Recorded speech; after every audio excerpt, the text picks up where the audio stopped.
आप सभी को मेरा नमस्कार। शिव सरोज साहित्य के इस मंच पर मैं BKS मैम आपका हार्दिक स्वागत करती हूँ।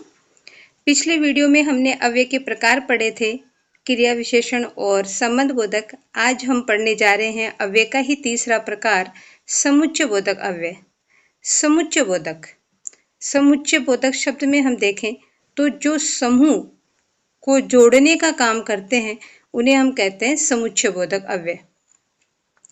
वे अव्यय शब्द, हम अव्यय पढ़ रहे हैं तो हम लेंगे वे अव्यय शब्द जो दो शब्दों को, दो वाक्यांशों को या दो वाक्यों को जोड़ने का काम करते हैं उन्हें हम समुच्चय बोधक अव्यय कहते हैं। शब्द वर्णों को जोड़कर जो बनते हैं वो हमारे शब्द बनते हैं और शब्दों को जोड़कर जो हमारा बनता है वो हमारा बनता है वाक्य। और वाक्य का ही वह छोटा भाग जो पूरा अर्थ प्रकट नहीं करता उसे हम कहते हैं वाक्यांश। तो हमारी परिभाषा हुई कि वे अव्यय शब्द जो शब्दों, वाक्यांशों या वाक्यों को जोड़ने का काम करते हैं। कई किताबों में आपको ऐसे भी मिलेगा कि वे अव्यय शब्द जो दो शब्दों, दो वाक्यांशों या वाक्यों को जोड़ने का काम करते हैं। साथ ही जो जोड़ने वाला शब्द है यदि हम उसे हटा दें तो उनको अलग करने का कार्य करते हैं, उन्हें समुच्चय बोधक अव्यय कहते हैं। इन्हें संयोजक अव्यय या योजक के नाम से भी जाना जाता है। कहीं संयोजक अव्यय आए तो वो भी हमारा समुच्चय बोधक अव्यय है, योजक भी कहा जाए तो वह भी हमारा समुच्चय बोधक अव्यय है। एक शब्द में यदि हम इसकी परिभाषा देखें तो वह है जोड़ने वाला। जो जोड़ने का काम करता है वही हमारा क्या कहलाता है, वह हमारा समुच्चय बोधक अव्यय कहलाता है। उदाहरण में हम देखें तो राहुल आया और श्याम चला गया। यहाँ दो सरल वाक्य हैं। हमने जो वाक्य पढ़े थे रचना के आधार पर वाक्य भेद, वह हमने सरल संयुक्त मिश्र पढ़ा था। वह हमने पढ़ा कि यहाँ दो सरल वाक्य है, श्याम चला गया। यह है हमारा राहुल आया, दूसरा सरल वाक्य। और इन दोनों सरल वाक्यों को जोड़ने का काम जो कर रहा है वो हमारा यहाँ क्या कर रहा है, और कर रहा है। तो और हमारा यहाँ पे क्या हुआ, और हमारा यहाँ समुच्चय बोधक हुआ। दूसरे में हम देखें तो यहाँ वहां बंदर और हाथी तमाशा दिखा रहे हैं। या बंदर शब्द और हाथी भी हमारा क्या है, शब्द। इन दो शब्दों को जोड़ने का काम जो कर रहा है वो और कर रहा है। तो हमारा यहाँ पे और क्या है, समुच्चय बोधक। तो हमने दो देखें, इसमें वाक्य को जोड़ा है, इसमें शब्दों को जोड़ा है और इसमें वाक्यांश, अर्थात पूरा अर्थ नहीं दे रहे, इतना साफ नहीं बोलता तो है। तो इनको जो जोड़ने का काम कर रहा है वो हमारा क्या कर रहा है, समुच्चय बोधक अव्यय कर रहा है। जो इसके उदाहरण हम देखें तो इसके उदाहरण हैं और, तथा, या, अथवा, किंतु, मगर, इसलिए, यद्यपि, परंतु। समुच्चय बोधक अव्यय दो प्रकार के होते हैं, समानाधिकरण और व्यधिकरण समुच्चय बोधक। समानाधिकरण शब्द का हम टुकड़े करें तो हम कह रहे हैं समान अधिकार वाले। समान अधिकार जिनका हो, अर्थात जो दोनों बराबर हो, इधर भी समान इधर भी समान, अर्थात न ये बड़ा न ये छोटा। तो इधर भी एक सरल वाक्य और इधर भी एक सरल वाक्य। तो जो समान अधिकार वाले वाक्यों को जोड़ने का काम करता है वो हमारा क्या कहलाता है, समुच्चय बोधक। और व्यधिकरण शब्द का अर्थ है, अर्थात जो जिसका आधार कोई दूसरा हो, खुद का उसका आधार नहीं होगा, उसका आधार किसी और पर टिका होगा, वो हमारा क्या कहलाएगा, वो हमारा कहलाएगा व्यधिकरण समुच्चय बोधक अव्यय। समानाधिकरण समुच्चय बोधक को अब हम देखें तो समानाधिकरण समुच्चय बोधक है हमारे चार प्रकार के। पहला हमारा है ये संयोजक। संयोजक का अर्थ है जो जोड़ने का काम करते हैं, दो वाक्यों को या दो शब्दों को। इनके लिए जो शब्द आते हैं वो आते हैं और, तथा, एवं, व। समानाधिकरण का ही दूसरा भेद है जो विरोध प्रदर्शन करता है। काम तो ये भी जोड़ने का ही करेगा, यहाँ ये काम तो क्या करेगा, ये काम तो ये भी क्या करेगा, जोड़ने का ही काम करेगा। लेकिन उन वाक्यों में क्या होगा, उन वाक्यों में एक दूसरे के प्रति विरोध होगा। अर्थात एक वाक्य दूसरे वाक्य का विरोध प्रदर्शन करेगा और उसके लिए जिन शब्दों का प्रयोग होगा वो होगा किंतु, पर, परंतु, लेकिन, मगर, बल्कि, अपितु। तीसरा भेद हम देखते हैं इसका, तो वो है विभाजन। वे समानाधिकरण समुच्चय बोधक अव्यय शब्द जो विभक्त या बांटते हैं विकल्प के तौर पर दो वाक्यों को, कि या तो ये या फिर ये, इन दोनों में से कोई एक का ही चुनना है, तो वो उसको कहते हैं हम विकल्प। उस विकल्प के तौर पर आते हैं। इसके लिए जिन शब्दों का प्रयोग किया जाता है वो है हमारे या, अथवा, नहीं तो, अन्यथा। चौथा जो इसका भेद है वो है परिणाम दर्शक, अर्थात एक वाक्य दूसरे वाक्य का क्या बताते हैं, परिणाम, और परिणाम सूचक वाक्यों को जोड़ने का काम जो करते हैं उन्हें हम कहते हैं परिणाम दर्शक समानाधिकरण समुच्चय बोधक। इसके लिए जिन शब्दों का प्रयोग किया जाता है वो है इसलिए, अतः, अतएव, सो, फलतः। अब हम उदाहरणों के माध्यम से इनको देखते हैं। पहला हम देखते हैं, हमने उदाहरण देखा था संयोजक, दूसरा हमने देखा था विरोध, तीसरा हमने देखा था विकल्प, और चौथा हमने देखा था परिणाम दर्शक। हम इन चारों में देखें संयोजक जोड़ने का काम कर रहे हैं। खीर और जलेबी, रमन ने खीर और जलेबी खाई, तो यहाँ खीर और जलेबी दो शब्दों को जोड़ने का काम किया जा रहा है। दूसरे में हम देखें तो उसने मेहनत तो बहुत की परंतु सफल नहीं हुआ कार्य में, और उसकी परिणाम में क्या हो रहा है, विरोध प्रदर्शन हो रहा है। एक कार्य, एक बात का दूसरी बात में क्या है, विरोध है। अगला हम देखें तो तुम जाओगे या मैं जाऊं, यहाँ दो वाक्यों को जोड़ने का ही काम कर रहा है, या भी, यहाँ परंतु ने भी जोड़ने का ही काम किया है।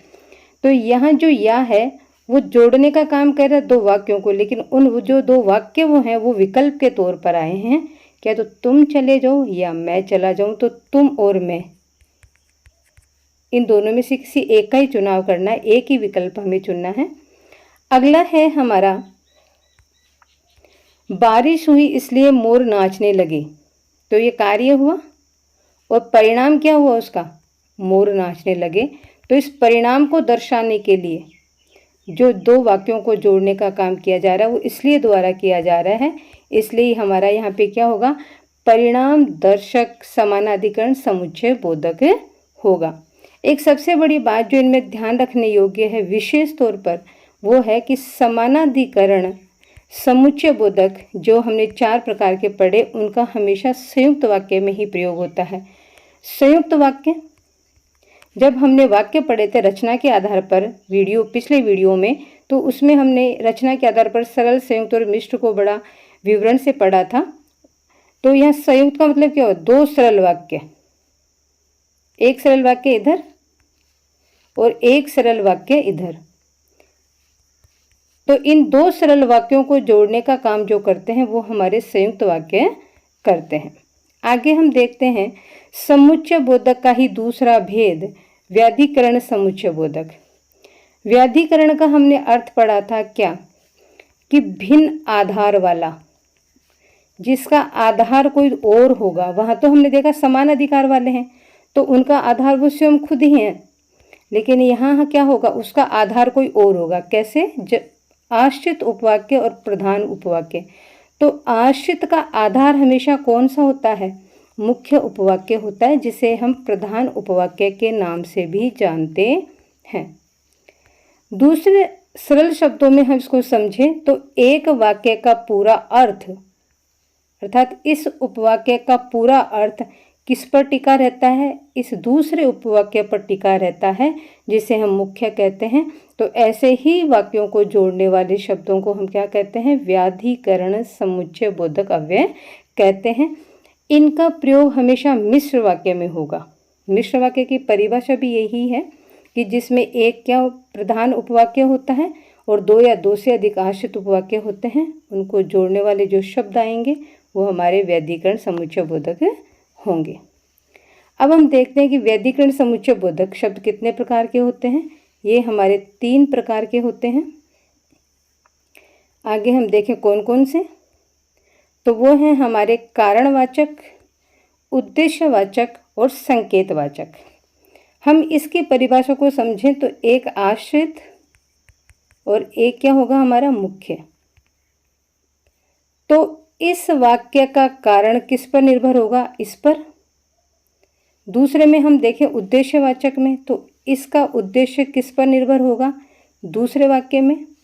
और संकेत में देखें तो एक कार्य का संकेत आश्रित उपवाक्य में का कार्य का संकेत मुख्य उपवाक्य में होगा। आगे हम देखें कारणवाचक व्यधिकरण समुच्चय बोधक पूर्ण उपवाक्य में दूसरे वाक्य का कारण बताना। इसके लिए जो शब्द आएंगे वो आएंगे हमारे क्योंकि, इसलिए। अगला हम देखें उद्देश्यवाचक, तो जो पूर्ण वाक्य में दूसरे वाक्य का उद्देश्य बताना। इसके लिए जिन शब्दों का प्रयोग किया जाएगा ताकि, जिससे, कि, जो। तीसरा है हमारा संकेतवाचक, जिसमें पूर्ण वाक्य में घटी घटना का संकेत दूसरे वाक्य में दिया जाएगा। इनको जोड़ने के लिए जो शब्द आएंगे वो आएंगे हमारे परंतु, यद्यपि, तथापि, यदि, तो, कि। आगे हम देखें उदाहरण के माध्यम से, तो हमने यहाँ 3 पढ़े। पहला जो कारण बताएगा, दूसरा जो उद्देश्य बताएगा, और तीसरा जो हमारा क्या बताएगा, संकेत। जैसे मैं वहाँ गया क्योंकि तुमसे मिलना था, तो मिलने के कारण वो वहाँ गया। तो यहाँ एक आश्रित उपवाक्य है ये हमारा। हमने जब पढ़ा था मिश्र वाक्य में, तो हमने पढ़ा था कि क्योंकि, ताकि और तो, इनसे आरंभ होने वाले जो शब्द होंगे तो वो हमारे क्या होंगे, हमारे वो मिश्र वाक्य, आश्रित मिश्र उपवाक्य होंगे। आगे हम देखें तो इसमें हमने क्या बताया, कारण को बताया गया। इसमें उद्देश्य बताया गया, मेहनत करता है ताकि उसको उसका उद्देश्य प्राप्त हो जाए, कौन सा, सफलता का। तुम चाहो तो नौकरी कर सकते हो, यह संकेत दिया गया है, चाहन, इच्छा का और नौकरी का। आगे हम देखें संबंध बोधक व समुच्चय बोधक में अंतर। तो नाम से हम देखें इनको, समुच्चय और संबंध। तो संबंध कारक क्या होंगे, जो संबंध बताएंगे किसका, संज्ञा या सर्वनाम का वाक्य में आए दूसरे संज्ञा या सर्वनाम विशेषण से। और समुच्चय बोधक होंगे वो जो समूह को जोड़ने का काम करेंगे, जो 2 शब्द भी हो सकते हैं, वाक्य भी हो सकते हैं और वाक्यांश भी हो सकते हैं, उनको जोड़ने का काम करेंगे। फिर से हम देखें एक बार, संबंध बोधक संबंध बताने का काम करेंगे, किस किस में, संज्ञा या सर्वनाम का वाक्य के अन्य शब्दों से। और समुच्चय बोधक क्या करेंगे, ये जोड़ने का काम करेंगे समूह को, जिसमें समूह क्या हो सकता है, 2 शब्दों का समूह हो सकता है, 2 वाक्यांशों का समूह हो सकता है, 2 वाक्यों का समूह हो सकता है। उदाहरण में हम देखें, उदाहरण से पहले हम देखते हैं कि इसमें हमेशा कारक की विभक्तियों का प्रयोग होगा। हमने जब पढ़ा था संबंध बोधक, तो उसमें हमने पढ़े थे कारक की विभक्ति, के, से, में, इनका प्रयोग इन शब्दों के साथ होगा। जल के बिना जीवन संभव नहीं है, तो यहाँ किसका संबंध है, जल का और जीवन का संबंध बताया जा रहा है। और संबंध बताने के लिए जिन शब्दों का प्रयोग किया गया है वो हमारे के बिना, के हमारी कारक की विभक्ति है, तो ये हमारा कहलाया संबंध बोधक अव्यय। और समुच्चय बोधक अव्यय रमणीय खीर और जलेबी का ही, यहाँ खीर और जलेबी 2 शब्द हैं, इन 2 शब्दों को जोड़ने का काम क्या कर रहा है, और, तो और हमारा क्या है, समुच्चय बोधक अव्यय है। तो हम देखें जो संबंध बताने का काम करेंगे संबंध बोधक, और जो जोड़ने का काम करेंगे वो हमारे कहलाएंगे समुच्चय बोधक अव्यय।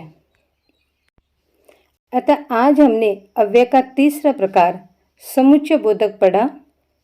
उम्मीद है आप सभी को वीडियो बहुत अच्छा लगा। वीडियो में अंत तक बने रहने के लिए आप सभी का बहुत बहुत धन्यवाद। वीडियो को लाइक करें, शेयर करें और सब्सक्राइब करें, ताकि प्रतियोगी परीक्षाओं के लिए सभी महत्वपूर्ण बिंदु जो कि प्रमाणित पुस्तकों पर आधारित हैं आपको समय पर मिल सके और आप सफलता को प्राप्त कर सकें। धन्यवाद।